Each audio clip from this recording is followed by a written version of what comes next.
Hello everyone, आज मैं आपके लिए एक्सप्लेन करूंगी एपोथेओसिस का एपिसोड नंबर 41। तो जैसा कि लास्ट एपिसोड में हमने देखा था कि लियो जिंग ने अपने टीम के साथ मिलकर डेविल के सीक्रेट साइट पर जाके फेंगजुन को रिहा किया। डेविल क्लैन के साथ हुई फाइट में यून ने मून फेरी को खत्म कर दिया था और स्काई ने भी मिंगजोंग के साथ जबरदस्त फाइट की, हालांकि वो उसके सामने फीकी पड़ जाती है। तो लियो जिंग ने डिवाइन पैटर्न का यूज करते हुए मिंगजोंग पर एक जबरदस्त काउंटर कर दिया। अब आगे तो ओपनिंग सीन में हम देखते हैं कि यून जियू और लियो जिंग को लेकर वहाँ से भाग गई, क्योंकि उनका काम था फेंगजुन को रिहा करना, जो कि इन लोगों ने ऑलरेडी कर दिया था। डेविल क्लैन के लोग अपने इस हार से काफी ज्यादा गुस्सा हो गए थे। इधर ये लोग ह्यूमन सीक्रेट साइट पर पहुंच जाते हैं। जियू लियो जिंग से कह रही थी कि मिंगजोंग ने तुम पर बहुत ही खतरनाक अटैक किया था, आई होप कि तुम्हें उससे कोई इंजुरी नहीं हुई। जिस पर लियो जिंग कहता है कि मैंने तो ढेर सारी डेविल ची पावर को रिफाइन किया था, इस वजह से मिंगजोंग के अटैक का मुझ पर कोई खास असर नहीं हुआ। साथ ही वो जियो की मदद के लिए उसका शुक्रिया भी अदा कर रहा था, जिस पर जियो कहती कि कोई बात नहीं, आज के बाद हम दोस्त हैं, इसीलिए हमने एक दूसरे की मदद करना जरूरी है। और अब जियो लियो जिंग से अलविदा कहकर वहाँ से चली गई। अब उसके जाने के बाद यून लियो जिंग से कह रही थी कि हमने जल्दी डेविल सीक्रेट साइट के साथ जंग की शुरुआत कर देनी चाहिए। लियो जिंग भी उसकी बात से पूरी तरह से अग्री था। वो कहता है कि जैसे ही मैं डेविल क्लैन की साइट को कैप्चर करूंगा, मुझे डिवाइन कॉन्टिनेंट जाने का मौका मिलेगा, क्योंकि वहाँ पर सबसे पावरफुल टेलीपोर्टेशन एरी है, सिर्फ वही मुझे मेरे कॉन्टिनेंट में वापस भेज सकती है। जिसके बाद वो अनाउंस करता है कि मैं ह्यूमन रेस की सीक्रेट साइट का मास्टर लियो जिंग डेविल रेस की सीक्रेट साइट पर जंग डिक्लेयर करता हूँ। उसकी अनाउंसमेंट एंशिएंट ट्री के एंसेस्टर ने भी सुन ली थी। वो कहता है कि तुम्हारी जंग का डिक्लेरेशन कंफर्म हो चुका है, अगले ही दिन तुम्हारी डेविल क्लैन के साथ बैटल होगी। मैं कल ही इन दोनों सीक्रेट साइट पर लगाया हुआ प्रोटेक्टिंग मैकेनिज्म हटा दूंगा। इसका सीधा मतलब ये है कि तुम लोग एक दूसरे की साइट पर जा सकते हो। ये जंग जीतने के लिए तुम्हें अपने अपोजिंग टीम के मास्टर को मारना होगा। इस जंग का विनर बनते ही डेविल क्लैन की सीक्रेट साइट तुम्हारे अंडर आएगी। जिसके बाद हमें डेविल क्लैन का सीन दिखाया जाता है, जहाँ पर एक पावरफुल एनर्जी रिलीज होते हुए एक बंदा पहुँच जाता है। वही डेविल क्लैन का लॉर्ड है। उसे देखते ही डेविल क्लैन के मिंगजोंग और मिंगटियान दोनों भी उसके सामने घुटने टेक देते हैं। दरअसल ये डेविल लॉर्ड कल्टीवेशन करने के लिए कई सालों से एकांत में गया था, लेकिन आज डेविल क्लैन की हालत देखकर उसे वापस आना ही पड़ा। अब वो लॉर्ड गुस्से में आगे बढ़ते हुए इन लोगों को सप्रेस करना शुरू कर देता है। उसकी ऑरा ही इतनी खतरनाक थी कि इन लोगों के पसीने छूट जाते हैं। अब वो मिंगजोंग पर अपना पावर रखते हुए कह रहा था कि हमारा प्रिंस मर चुका है, साथ ही हमारे हाथ से वो एंशिएंट फ्रूट भी निकल गया। इतना ही नहीं, उस मामूली से इंसान ने हम पर जंग डिक्लेयर कर दी है, और ये सब इसलिए हुआ क्योंकि तुम सभी लोग एक नंबर के निकम्मे हो। तुम्हारी वजह से हमारे डेविल क्लैन की इज्जत मिट्टी में मिल गई। आज तक इस कॉन्टिनेंट पर हमारा राज था, लेकिन तुम्हारी वजह से अब इंसान भी हमसे नहीं डरेंगे। इधर मिंगजोंग की तो डर के मारे फट गई थी। वो कह रहा था, लॉर्ड प्लीज मुझे माफ कर दीजिए, मैं आपसे प्रॉमिस करता हूँ कि मैं यहाँ मौजूद हर एक ह्यूमन को खत्म कर दूंगा। इतना ही नहीं, हम उनकी ह्यूमन सीक्रेट साइट को भी तहस नहस कर देंगे, मगर इसके लिए बस मुझे एक दिन का वक्त दीजिए, एक दिन में मैं सब कुछ ठीक कर दूंगा। इधर मिंगटियान भी डेविल लॉर्ड को शांत करने की कोशिश कर रहा था। वो कहता है, प्लीज हमें एक आखिरी मौका दीजिए, मैं अपने हाथों से उस फेंगजुन को खत्म करके लियो जिंग को आपके सामने पेश करूंगा, बस एक बार हम पर रहम दिखाए। इसलिए डेविल लॉर्ड उन दोनों को छोड़ देता है। वो अपनी आर्मी से कह रहा था, बच्चों इन ह्यूमंस को खत्म करने में मुझे तुम्हारी मदद चाहिए। हम ह्यूमन रेस की सीक्रेट साइट को डिस्ट्रॉय करके सभी ह्यूमंस को हमारा गुलाम बनाएंगे। तो उसकी आर्मी तुरंत ही इसके लिए तैयार हो गई। इधर यून लियो जिंग से कह रही थी कि मेरे ख्याल से डेविल लॉर्ड भी इस बैटल में शामिल होगा। वो बंदा परफेक्ट पासिंग स्टेज पर पहुंच चुका है, यानी कि अब की बैटल में हमें एक तगड़े ओपोनेंट का मुकाबला करना पड़ेगा। मेरे puppet form passing early stage की एनर्जी को यूज तो कर सकते हैं, लेकिन उसे मार नहीं पाएंगे। जिस पर लियो जिंग कहने लगा, यून मेरे पास एक शानदार प्लान है, जिसका यूज करके हम उन डेविल्स को खत्म कर देंगे। अभी लोग बात ही कर रहे थे कि तभी आउशियान वहाँ पर आ जाता है। वो अपने पावर्स को एक्टिवेट करते हुए कह रहा था कि लियो जिंग तुमने बिना सोचे समझे डेविल क्लैन के साथ जंग का ऐलान कर दिया। इस जंग का नतीजा भयानक होगा। जिसके बाद वो सीधे जाकर लियो जिंग पर अटैक कर देता है, मगर लियो जिंग ने अपने एक ही हाथ से उसके अटैक को डिस्ट्रॉय कर दिया था। आउशियान कह रहा था कि हमने इस ह्यूमन सीक्रेट साइट को बनाने के लिए ढेर सारी मुश्किलों का सामना किया है। इस सीक्रेट साइट की वजह से इंसानों को उम्मीद की किरण नजर आई, और तुम वो भी उनसे छीनना चाहते हो। अगर गलती से हमें बैटल हार गए तो सब कुछ हार जाएंगे। लियो जिंग देखता है कि आउशियान फिलहाल इंजर्ड है, इसलिए उसने तुरंत ही अपनी पावर्स का यूज करते हुए उसे हील कर दिया। जिसके बाद लियो जिंग फेंगजुन से पूछने लगा कि सीनियर क्या आपको लगता है कि मैं ये जंग हार जाऊंगा? जिस पर फेंगजुन फिंगजुन कहने लगा कि सबसे पहला तो मैं तुम्हारा शुक्रिया अदा करना चाहूंगा। तुमने उस कैद से मुझे आजाद करके मुझ पर बहुत बड़ा एहसान किया है। और अब मैं बात करूंगा जंग की। देखो ह्यूमन काफी दिनों से कमजोर है। डेविल्स के लगातार हमलों की वजह से उन्हें रिकवर होने का मौका ही नहीं मिला। डेविल्स को हराना एक दिन का काम नहीं, इसके लिए हमें ढेर सारी प्लानिंग करनी होगी। इसलिए लियोजिंग मैं तुमसे रिक्वेस्ट करूंगा कि एक बार फिर से सोच लो। इधर सभी ह्यूमन रेस के लोग लियोजिंग के सामने गिड़गिड़ाने लगे। वो कहने लगे कि प्लीज इस बैटल को कैंसिल कर दीजिए। हमें पता है हम डेविल क्लैन के सामने एक दिन भी टिक नहीं पाएंगे। वो हमें कैप्चर करके हमें हमेशा के लिए उनके गुलाम बना देंगे। इसलिए मास्टर प्लीज इस जंग को रोक दीजिए। इधर लियोजिंग भी इन कमजोर मॉर्टल्स को देखकर बहुत ज्यादा इमोशनल हो गया था। लेकिन अगर उसने डेविल क्लैन को छोड़ दिया तो आगे चल के इन मॉर्टल्स को दोबारा से परेशान करेंगे। इसीलिए लियोजिंग ने गुस्से में आकर अपनी पावर्स को रिलीज करना शुरू कर दिया। उन मॉर्टल से कह रहा था कि हम कभी उनके सामने दया की भीख नहीं मांगेंगे। हम अपनी पावर्स का यूज करके जुल्म के खिलाफ जंग कर देंगे। मैं यहाँ पर दोबारा से जस्टिस कायम करना चाहता हूँ और इसमें मुझे तुम सब लोगों की मदद चाहिए। डेविल क्लैन ने इतने सालों तक तुम्हें सप्रेस किया, तुम पर अन्याय किए, तो आज उन लोगों को उसकी कीमत चुकानी होगी। मगर अब बहुत हुआ, हमें उनके खिलाफ आवाज उठानी होगी। जिस पर वो लोग कह रहे थे कि हम चाहकर भी डेविल क्लैन को हरा नहीं सकते क्योंकि हम उनके जितने पावरफुल नहीं है। तो लियोजिंग ने अपनी पावर्स का यूज करते हुए वहाँ पर एक बहुत ही खतरनाक सोर्ड क्रिएट कर दी। अब उसी डिवाइन सोर्ड से वहाँ के बादलों को काट देता है। साथ ही लियोजिंग ने अपनी पावर्स की मदद से उन सभी लोगों की सोल को बाहर निकाल लिया। वो कह रहा था कि ऐसा कहीं पर लिखा नहीं कि डेविल्स इनविंसिबल है। उन्हें हराने के लिए हम अपनी सोल का एज अ वेपन यूज करेंगे, जिसके बाद वो दोबारा से उनकी सोल उनके बॉडीज में डाल देता है। वो कह रहा था कि ह्यूमन रेस की इज्जत के लिए हमें ये करना ही होगा। तो फाइनली वो सभी लोग जंग के लिए तैयार हो गए। इधर फिंगजुन भी उनसे वादा करता है कि वो डेविल के खिलाफ की इस जंग में शामिल होगा। और इसी तरह से लियोजिंग ने इन मॉर्टल में जोश भर दिया। अभी सभी लोग डेविल क्लैन का खात्मा करने के लिए तैयार हो चुके थे। यून देखती है कि लियोजिंग में एक बेस्ट लीडर बनने की काबिलियत है, इसलिए वो अपने भाई से कह रही थी कि शायद आपकी तलाश अब खत्म हो चुकी है। एक सच्चे वॉरियर की सारी क्वालिटीज लियोजिंग में मौजूद है। इधर डेविल क्लैन के लोगों को पता चल गया था कि लियोजिंग ने उनकी सीक्रेट साइट पर लगाया हुआ बैरियर हटा दिया है, इसलिए वो सभी लोग जंग के लिए टेलीपोर्ट होना शुरू हो जाते हैं। वहीं पर यून लियोजिंग और फिंगजुन के माथे से 2 जेड बटरफ्लाईज बाहर निकाल लेती है। दरअसल ये यून के भाई का ट्रेजर था। वो कहती है कि इन दोनों जेड बटरफ्लाईज को एक करने के बाद मैं शुआनमिंग केव का सील हटा दूंगी। एक बार उस केव का सील हट जाए तो शुआनमिंग केव में आसपास के इलाके के सारे क्रीचर्स आ जाएंगे और हम उन्हीं क्रीचर्स का यूज करते हुए दुश्मनों को हरा सकते हैं। इधर डेविल क्लैन के लोग ह्यूमन की सीक्रेट साइट पर पहुंच चुके थे। वो बड़ी ही तेजी से यून ने क्रिएट किए हुए बैरियर को तोड़ते हुए आगे बढ़ रहे थे। उनका मुकाबला करने के लिए ओशियन कुछ मॉर्टल्स को लेकर खड़ा था। दरअसल ये सब लियोजिंग के प्लान का हिस्सा है, जिसके बाद इन सभी लोगों ने डेविल क्लैन के साथ फाइट करना शुरू कर दी। वहीं पर डेविल लॉर्ड लियोजिंग के पास पहुंच चुका था। वो लियोजिंग को देखते ही उस पर कूद जाता है, तो उसके अटैक को काउंटर करने के लिए फिंगजुन ने अपनी ग्यूकिन प्ले करना शुरू कर दिया।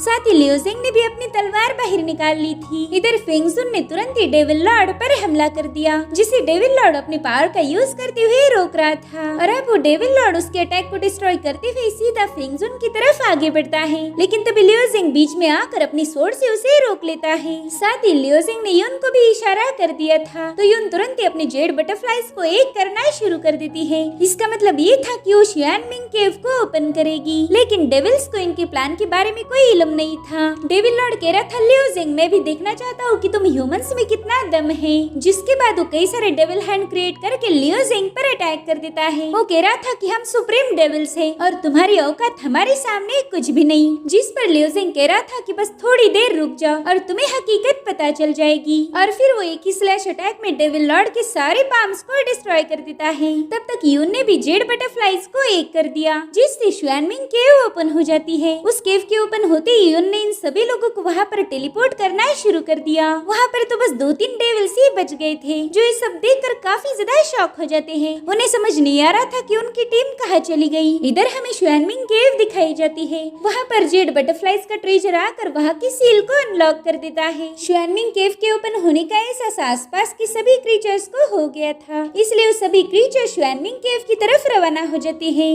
साथ ही लियोजिंग भी अपनी टीम के साथ वहाँ पर टेलीपोर्ट हो चुका था। वो कहता है कि इस केव का स्ट्रक्चर बहुत ही ज्यादा कॉम्प्लेक्स है और इसका यूज करके हम डेविल्स को हरा देंगे। और तभी यून देखती कि उसकी जेड बटरफ्लाई वापस से लियोजिंग की माइंड में चली गई है, यानी कि लियोजिंग को यून के भाई ने एज ए सक्सेसर चुन लिया था। तो अब ये लोग दोबारा से प्लानिंग करना शुरू कर देते हैं। फिंगजुन कह रहा था कि मैं डेविल लॉर्ड को डिस्ट्रैक्ट करूंगा और इधर लियोजिंग और यून मिलकर डेविल आर्मी को डिस्ट्रैक्ट करेंगे और बाकी बचा आउशियन वो मॉर्टल्स को प्रोटेक्ट करेगा। उसके पास एक खास एस्केप टेक्निक थी। वो कहता है मैं उसी का यूज करके मॉर्टल्स को हाइड कर सकता हूँ। वहीं दूसरी तरफ हम देखते हैं कि डेविल क्लैन के लोग भी शुआनमिंग केव में पहुंच चुके हैं। डेविल लॉर्ड अपनी टीम को बता रहा था कि सबसे पहला तो मैं उस फिंगजुन को खाना चाहता हूँ और बाकी लोगों को तुम सब मिलकर कैप्चर करोगे। इधर फिंगजुन अपनी ग्यूकिन प्ले करते हुए कह रहा था कि एक बार गलती से मैंने एक इमॉर्टल हर्ब को खा लिया था। उस हर्ब की पावर ने मेरे फ्लैश को बहुत ही ज्यादा यूनिक और पावरफुल बना दिया। जब इस बात की खबर डेविल क्लैन के प्रिंस को मिली तब उसने मुझे कैप्चर कर लिया। टियान हुई मेरे फ्लैश से एडिक्टेड हो चुका था, इसलिए उसने मुझे जान से नहीं मारा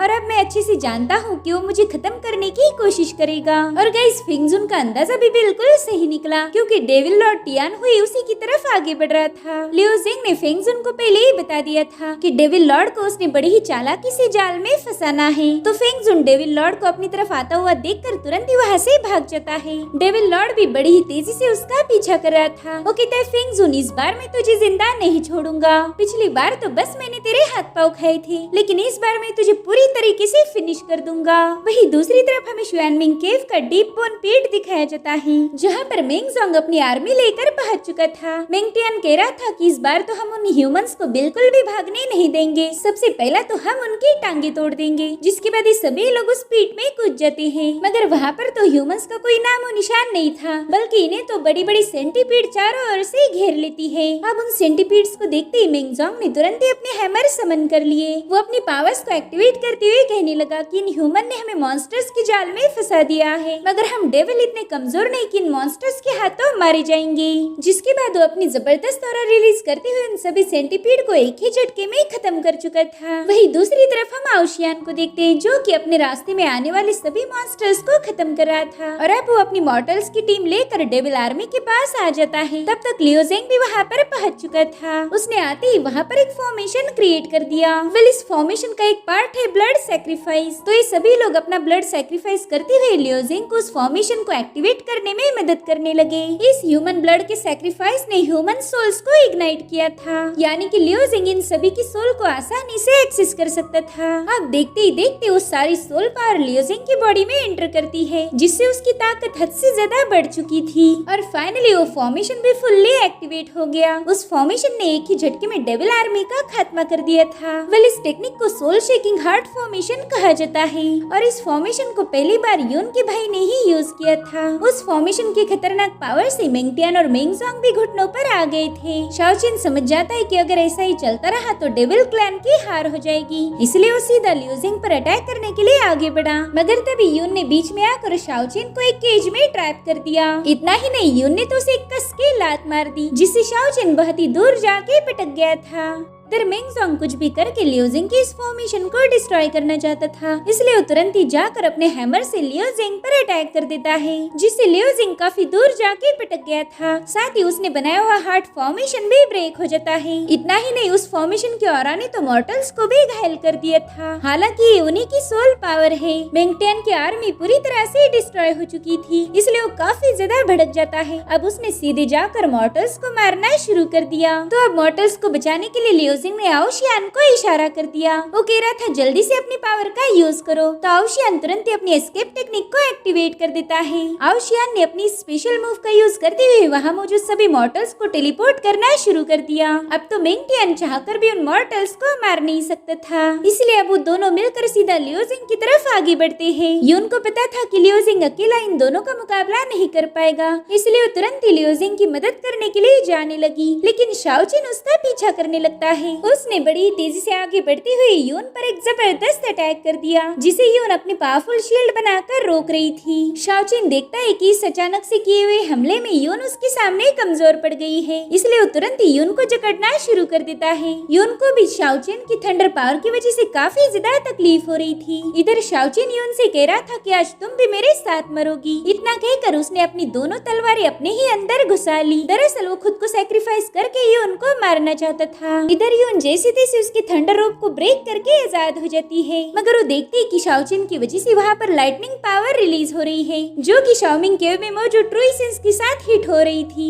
अगर ये दोनों एनर्जी ऐसे ही मर्ज होती गई तो शाओमिंग केव एक्सप्लोड हो जाएगी। इसलिए यून शाओचिन से कहने लगी कि जल्दी से इस अटैक को बंद कर दो, तुम्हारी एक गलती की वजह से पूरी की पूरी डिवाइन रेल्म डिस्ट्रॉय हो सकती है। मगर शाओचिन उसकी एक नहीं सुनता। वो हंसते हुए कहने लगा कि डिवाइन रेल्म से मुझे कोई लेना देना नहीं, तुमने मून फेरी को खत्म कर दिया, इसीलिए अब मेरा भी जी के कोई फायदा नहीं, लेकिन मरने से पहले मैं तुम सबको अपने साथ ले जाऊंगा। तो फाइनली शाओचिन को रोकने के लिए यून ने अपनी अल्टीमेट पावर को एक्टिवेट कर दिया। उसके पीछे एक बहुत ही शानदार फॉर्मेशन क्रिएट हो गया था, जो कि उस पूरी जगह को फ्रीज कर देता है। इनफैक्ट शाओचिन की थंडर पावर भी फ्रीज हो गई थी, तो यून तुरंत ही उसे क्रश करना शुरू कर देती है, जिसके बाद वो शाओचिन के आसपास अपने मल्टीपल फॉर्म क्रिएट करके वहाँ पर एक शील्ड बना लेती है। उसकी सभी फॉर्म शील्ड में अंदर जाते हुए कहने लगे कि अब तुम्हारे अंदर ना ही कोई गुस्सा होगा और ना ही कोई फीलिंग होगी, ना तुम्हें खुशी महसूस होगी और ना ही गम, ना ही तुम्हें किसी का डर है और ना ही जीतने की लालच। जिसके बाद यून के सभी फॉर्म्स ने शाओचिन पर हमला कर दिया, मगर वो उसके अटैक पर कुछ भी रिस्पॉन्स नहीं कर रहा था, क्योंकि यून ने तो उसकी सभी इमोशंस को खत्म कर दिया है।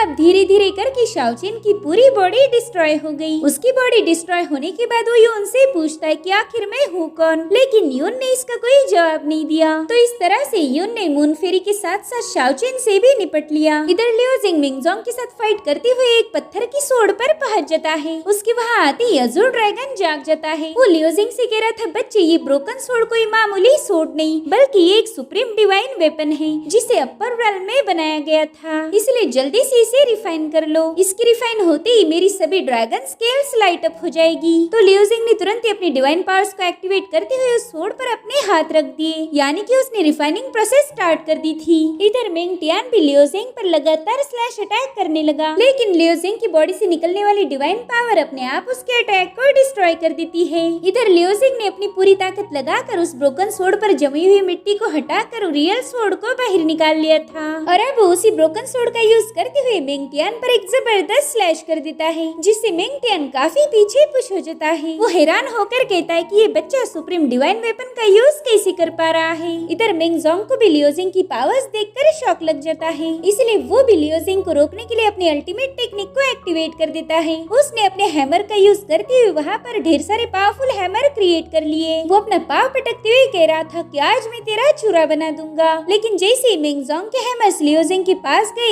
यून बीच में आ जाती है। वो अपनी पावरफुल शील्ड का यूज करते हुए मिंगजोंग के अटैक को रोक रही थी। मीनवाइल वो लियो जिंग से कहती कि जल्दी से इस सोड को रिफाइन कर लो, और तब तक मैं इन दोनों को रोकने की कोशिश करूंगी। लियो जिंग हैरान होकर यून से पूछने लगा कि आखिर तुम्हें ये बात कैसे पता चली कि मैं इस डिवाइन वेपन को रिफाइन करने वाला हूँ। तो यून कहती है कि तुम्हारी सी ऑफ कॉन्शियसनेस में जो ड्रैगन है उसी ने मुझे इस बारे में बता दिया है, अब जल्दी से उस सोड को रिफाइन कर लो। इसलिए लियो जिंग ने सुप्रीम आर्ट ऑफ फोर्जिंग को एक्टिवेट कर दिया। अजूर ड्रैगन इस आर्ट को कैसे यूज किया जाए इसके बारे में सारी इंस्ट्रक्शन लियो जिंग को दे रहा था। इधर मिंगजोंग और मिंग टियान मिलकर यून ने बनाई हुई शील्ड को डिस्ट्रॉय कर देती है, मगर उसी वक्त एक खतरनाक डिवाइन पावर ने आकर उन पर हमला कर दिया, जिससे दोनों के दोनों काफी दूर जाकर गिर जाते हैं। और इधर हम लियो जिंग को देखते हैं, जिसके अंदर ड्रैगन की पावर्स आ चुकी थी। उसकी बॉडी पर हम ड्रैगन की स्किल्स साफ साफ देख पाते हैं, जिसके बाद वो प्रिमोर्डियल केओस का यूज करते हुए सोड को पूरी तरह से रिफाइन कर लेता है। और अब लियो जिंग ने ड्रैगन की बॉडी को दोबारा से रिबिल्ड करना शुरू कर दिया, और तभी लियो जिंग का अजूर ड्रैगन उसकी माइंड स्पेस से बाहर आकर उस सोड से लिपट जाता है। उसने एक ही सेकंड में उस डिवाइन सोड के अंदर मौजूद ऑरा को अपने अंदर समा लिया था, जिससे वो सोड टुकड़े टुकड़े होकर ब्रेक हो जाती है। अब उसकी सारी पावर अजूर ड्रैगन में आ चुकी थी। उसकी बॉडी पर जितने भी स्किल्स थे वो लाइटन अप हो गए, और अब वो अपनी पावर शो करते हुए लियो जिंग के पास आ जाता है। इतने दिनों तक अजूर ड्रैगन बस एक सोल था, लेकिन आज उसे उसकी रियल बॉडी मिल चुकी है, जिस वजह से मिंगजोंग और मिंग टियान भी उसे देख पा रहे थे। वो कह रहे थे, बाप रे, ये तो रियल ड्रैगन है। इधर अजूर ड्रैगन जोर जोर से हंसते हुए कहने लगा कि फाइनली मुझे अपनी बॉडी वापस मिल चुकी है। और तभी लियो जिंग ने उसे इशारा किया कि अजूर जाकर इन दोनों को खत्म कर दो। इसलिए अजूर ड्रैगन बड़ा ही खुश होकर उनके पीछे लग जाता है। वो कह रहा था कि एक लंबे अरसे के बाद मुझे रियल फ्लैश खाने को मिलेगा। और फिर अजूर ड्रैगन ने बड़ी चालाकी से इन दोनों को घेर लिया। वो गोल गोल घूमते हुए इन दोनों को बुरी तरह से जकड़ रहा था, जिसके बाद अजूर ड्रैगन बड़ी ही आसानी के साथ इन दोनों की बॉडी को चकनाचूर कर देता है। और अजूर ड्रैगन की इसी डोमिनेटिंग पावर को शो करते हुए एपिसोड एपिसोड यहीं पर एंड हो जाता है। Thank you so much for watching. Bye bye.